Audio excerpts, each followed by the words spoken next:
სამწუხაროდ სასამართლოს არ იყო გამბედაობა, რომ მას მიეღო კანონიერი და სამართლიანი გადაწყვეტილება, ვინაიდან სასამართლოში წარდგენილი მტკიცებულებები მხოლოდ და მხოლოდ ერთ რამეს ამბობდა, რომ საქმე იყო არაობიექტურად წარმართული და შესაბამისად საქმეზე წარდგენილი მტკიცებულებები ვერ აკმაყოფილებდნენ უთყუარობის და კანონიერების სტანდარტს. სწორედ ერთადერთი გადაწყვეტილება უნდა დამდგარიყო დღევანდელ დღეს და მოსამართლეს უნდა მიეღო გამომართლებელი გადაწყვეტილება განაჩენი, რითაც უდანაშაულოდ უნდა ეცნო ყველა პირი, მათ შორის ვეფხია კასრაძეც.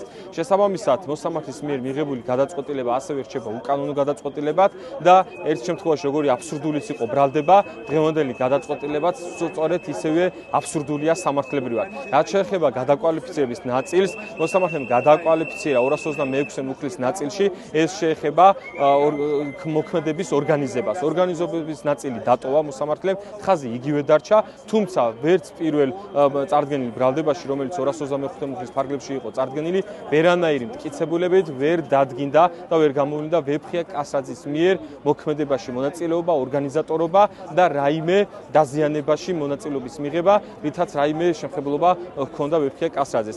სწორედ ეს ნაწილი, რომელიც დატოვა მოსამართლემ, ეს ორგანიზება ისევ რჩება, მაგრამ ვერანაირი მტკიცებულებით, როგორც წინა ნაწილში და მუხლის კვალიფიკაციაში ვერ დგინდებოდა, თავისთავად აღნიშნული გადაწყვეტილებას, ამიტომ არის აბსურდული, რომ აღნიშნული მტკიცებულება არ არსებობს, არამთუ ირიბი მტკიცებულება, ერთი პირდაპირ მტკიცებულებაც კი არ არსებობს, რომ მოსამართლეს მიეღო აღნიშნული გადაწყვეტილება. რა თქმა უნდა, ჩვენ ვაპირებთ აღნიშნული გადაწყვეტილების გასაჩივრებას, ყველა სამართლებრივ მექანიზმის საშუალებას გამოვიყენებთ და შემდგომ ჩვენ რა თქმა უნდა მიმართავთ სტრასბურგის სასამართლოს, რომელიცაც აუცილებლად მოუწევს იმსჯელოს სამართლიანი სასამართლოს უფლების დარღვევის ფაქტზე.